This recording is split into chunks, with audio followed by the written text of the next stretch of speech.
Video like जरूर कर लीजिए और ऐसे वीडियो लगातार फ्री में पाने के लिए चैनल को तुरंत सब्सक्राइब कर लीजिए और बेल आइकन को जरूर टैप कर लीजिए ताकि आगे भी सारे वीडियो आपको मिलते रहे। यूट्यूब में फॉलो करते हैं तो प्लीज ये वाला फ्री टेलीग्राम चैनल जरूर ज्वाइन कर लीजिएगा। सारे नोटिफिकेशन सारे अपडेट यहीं पे आते हैं, ध्यान रखिए। हेलो फ्रेंड्स, आपका स्वागत है सी सेट प्रिपरेशन के इस यूट्यूब चैनल पर। यह study for civil services by Gyan sir का एक छोटा सा इनिशिएटिव है। अगर आप किसी भी प्रकार के प्रतियोगी परीक्षा की तैयारी कर रहे हैं जहां पर सी सेट से जुड़े विषय मैथ्स, रीजनिंग, हिंदी, इंग्लिश या फिर अन्य कोई भी विषय आता है तो आप इस चैनल को सब्सक्राइब कर सकते हैं। आज की इस क्लास में हम लोग अनेक वाक्यों के लिए एक वाक्यांश को पढ़ेंगे जो कि मुख्य रूप से R O A R O exam पर आधारित होगा। देखिए, आर ओ ए आर ओ के अतिरिक्त आप किसी भी एग्ज़ाम की तैयारी कर रहे हैं जहां पर हिंदी आती है तो ये क्लास आपके लिए अत्यंत महत्वपूर्ण होने वाला है। आप वीडियो को अंत तक देखिएगा, आपको 100% एक धमाकेदार क्लास मिलेगी, लास्ट में आपको मज़ा भी आएगा। तो चलिए स्टार्ट करते हैं अपनी क्लास को। देखिए, अगर आप हमारे टीम के पैड ग्रुप से जुड़ना चाहते हैं तो ये टीम का नंबर दिया गया, आप इन नंबर्स पे संपर्क कर सकते हैं। इसके अतिरिक्त ये ज्ञान सर का व्हाट्सअप नंबर है, आप यहाँ से व्हाट्सअप के माध्यम से संपर्क कर सकते हैं। अगर अब तक आपने हमें टेलीग्राम पर फॉलो नहीं किया तो @study for civil services search करके ज़रूर से फॉलो कर लीजिएगा। चलिए अब बढ़ते हैं अपने क्लास की ओर।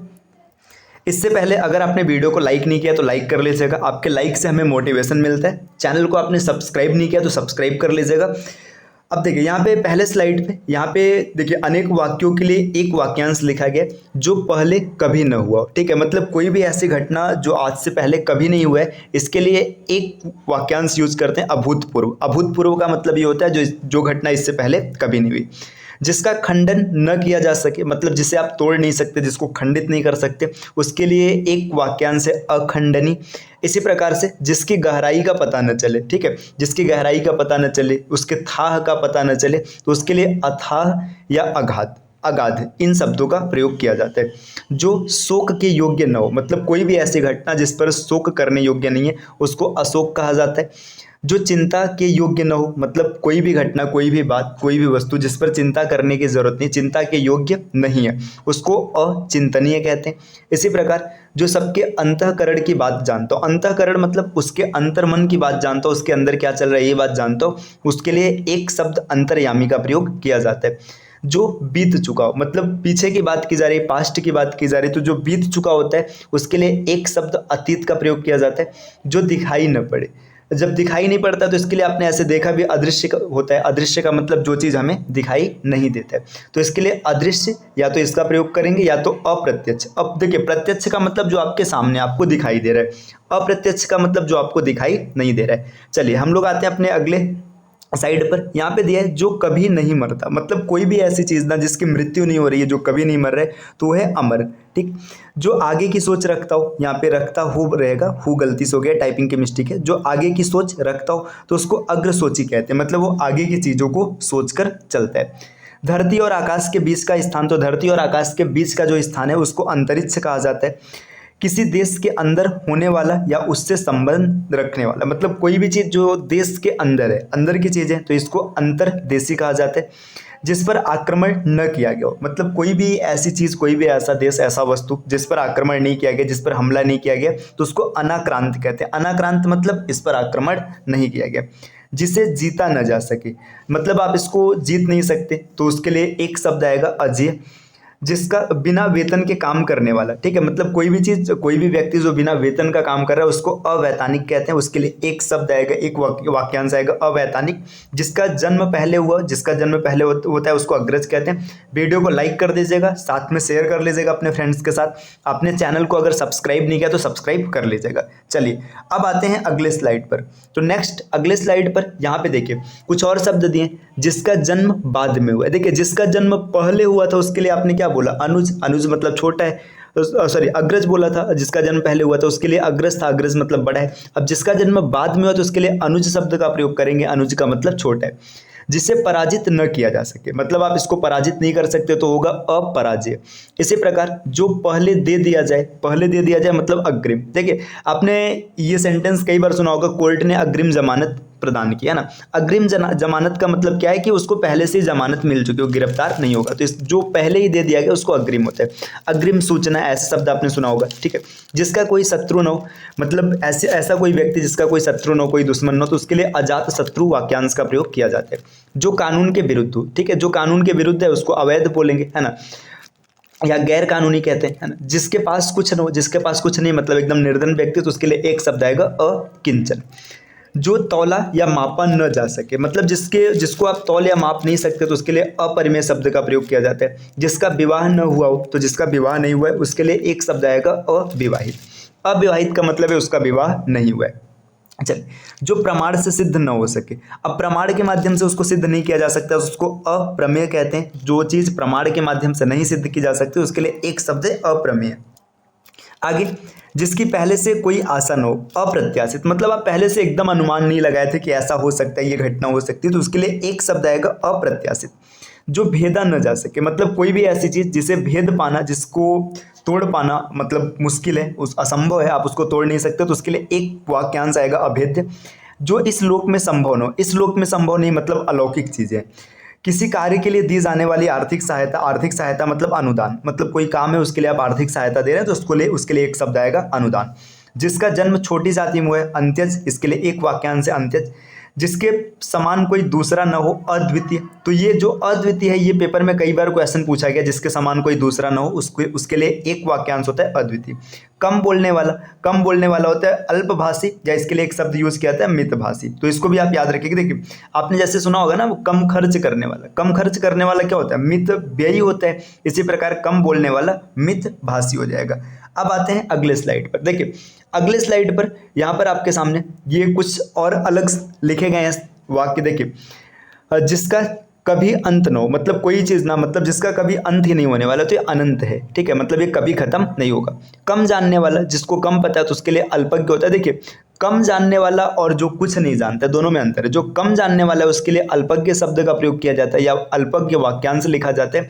जो कुछ नहीं जानता है ना, उसके लिए अज्ञ या अज्ञानी का प्रयोग किया जाता है, तो इसको आप ध्यान दीजिएगा, है ना। कभी भी कम जानने वाले को अज्ञ या अज्ञानी नहीं कहते हैं, ये हमेशा अल्पज्ञ होगा। और जो कुछ नहीं जानता है उसके लिए आप अज्ञ या अज्ञानी शब्द का प्रयोग करेंगे। जिसको क्षमा न किया जा सके, या जो क्षमा के योग्य नहीं है, उसको अक्षम्य कहते हैं, मतलब वो अक्षम्य है, उसको माफ नहीं किया जा सकता। जो न जाना जा सके, मतलब जिसके बारे में आप जान ही नहीं सकते, तो उसको अज्ञेय मतलब इसके बारे में समझा नहीं जा सकता, जाना नहीं जा सकते। जिसके आने की कोई तिथि न हो, मतलब इसके आने की कोई तिथि नहीं, कुछ पहले से नहीं पता है क्या होने वाला है, कब आएगा, कैसे आएगा, तो उसको अतिथि कहते हैं। अतिथि या मेहमान, पाहुन, ये सब मतलब इसके पर्यायवाची हो जाएंगे। तो जिसके आने की कोई तिथि नहीं है उसको अतिथि कहेंगे। जिसकी कोई सीमा न हो, मतलब कोई भी सीमा नहीं, तो उसके लिए आप असीम शब्द का प्रयोग करेंगे। इसकी कोई भी लिमिट नहीं है, कोई सीमा नहीं है। अनुकरण करने योग्य के लिए एक शब्द होता है अनुकरणीय। जो अनुकरण करने योग्य उसके लिए बोलेंगे अनुकरणीय। राज्य द्वारा निकाला गया आधिकारिक आदेश, तो किसी राज्य द्वारा जो जारी किया गया आधिकारिक आदेश होता है उसको अध्यादेश कहते हैं। जिसकी उपमा न हो, मतलब इसकी कोई उपमा नहीं है, कोई तुलना नहीं है, वो अनुपम होता है। कनिष्ठा और मध्यमा के बीच की अंगुली, इसके लिए अनामिका शब्द का प्रयोग किया जाता है। कनिष्ठा और अंगुली देखिए, आप अपने हथेली में देखेंगे तो जो सबसे पीछे की अंगुली है, सबसे पीछे मतलब आप ऐसे समझ लीजिए, जो मतलब लिटिल फिंगर होती है ना, मतलब कानी अंगुली, लिटिल फिंगर ये हो गया, और मिडल फिंगर है ना, ये मिडल हो गया। इसके बीच की जो फिंगर होती है उसी को अनामिका कहते हैं, है ना। ऐसे पांचों फिंगर्स का नाम आपको पता होना चाहिए। देखिए, पांचों फिंगर्स का नाम अगर मान के चलिए हम लोग यहाँ पे एक हथेली ड्रॉ कर ले, है ना। देखिए, मान लीजिए ये अंगूठा है, ठीक है, तो ये अंगूठा हो जाएगा, है ना, ये अंगूठा है। इसके बाद ये तर्जनी है, ये मध्यमा है, ये अनामिका, तो इसी की बात हो रही है। देखिए, कनिष्ठा, तो यहाँ पे पांचों अंगुलियों के नाम आपको पता होना चाहिए। ये अंगूठा, ठीक है, तर्जनी, मध्यमा, कनिष्ठ, और ये आपका अनामिका, और ये कनिष्ठा, ठीक। तो ये पांचों फिंगर्स है। चलिए आते हैं बिना बुलाया गया, मतलब जिसे बुलाया न गया या फिर बिना बुलाया गया, इसके लिए अनाहुत शब्द का प्रयोग किया जाता है। वर्षा का न होना अनावृष्टि, और वर्षा का बहुत ज़्यादा अधिक होना अतिवृष्टि, है ना। यहाँ पे एक चीज़ और भी याद रखिए कि वर्षा का न होना अनावृष्टि है, ठीक है। अधिक वर्षा होना, अगर अधिक वर्षा होना अगर इस शब्द के बारे में आएगा तो अधिक वर्षा को कहते हैं अतिवृष्टि। ये भी आप याद रखिएगा, यही साथ में लिखते रहें, है ना। देखिए अब आगे बढ़ेंगे, जिसका निर्णय न हुआ, ठीक है, तो अनिर्णित, अभी तक ना इसका निर्णय नहीं हुआ है, अनिर्णित है, ठीक है। जिसका वाणी या वचन द्वारा वर्णन न किया जा सके उसको अवर्णनीय कहते हैं। अवर्णनीय का मतलब है इसको आप वाणी से इसका वर्णन नहीं कर सकते। जो शब्दों में न कहा जा सके अकथनीय, है ना। अकथनीय मतलब आप शब्दों से इसको बयान नहीं कर सकते। चलिए आते हैं अगले स्लाइड पर। तो अगले स्लाइड पर यहाँ पर इंफॉर्मेशन है जिस पर अनुग्रह किया गया है। अनुग्रह मतलब निवेदन किया गया, अनुग्रह किया गया, तो उसको अनुगृहित कहते हैं, ठीक। किसी के पीछे पीछे चलने वाला, ठीक है, किसी के पीछे पीछे चल रहे हैं आप, उसका अनुकरण कर रहे हैं, उसको फॉलो कर रहे हैं, तो उसके आप अनुयायी हैं या फिर उसके अनुचर हैं। राजभवन के अंदर महिलाओं का निवास, मतलब राजभवन के अंदर जो महिलाएं निवास करती है उसको अंतःपुर कहा जाता है। सोच समझकर कार्य न करने वाला व्यक्ति, तो जो सोच समझकर कार्य नहीं करता है उसके लिए एक शब्द लिखा जाता है अविवेकी। आप किसी भी चीज़ को सोच समझकर नहीं कर रहे हैं। जिसकी परिभाषा देना संभव हो, तो जिसकी परिभाषा देना संभव नहीं हो उसके लिए एक शब्द लिखा जाता है अपरिभाषित। आप इसका परिभाषा नहीं दे सकते। जो हिसाब किताब की जांच करता हो इसके लिए अंकेक्षक शब्द का प्रयोग किया जाता है।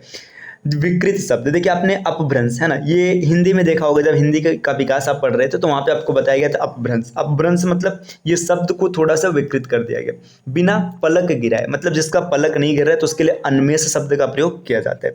मास की किसी पक्ष की 15वीं तिथि अमावस्या, है ना। देखिए अमावस्या और पूर्णिमा ये चीज़ आपको पता होगा। जो 15वीं तिथि होती है वो अमावस्या होती है, और जो मतलब अंतिम तिथि होती है 28वीं या 30वीं बोल लीजिए, है ना। मतलब अगर आप महीने को हिंदी महीने से 28 बोलेंगे तो फिर आपका 14वां आएगा, मतलब सॉरी 28वां आएगा, और बाकी 30 को लेके चलेंगे तो 30वां आएगा, तो उसके लिए पूर्णिमा शब्द का प्रयोग किया जाएगा, ठीक है। चलिए तो यहाँ पे बात किया गया खाली 15वीं तिथि, तो आप इसके लिए एक वाक्यांश का प्रयोग करेंगे अमावस्या।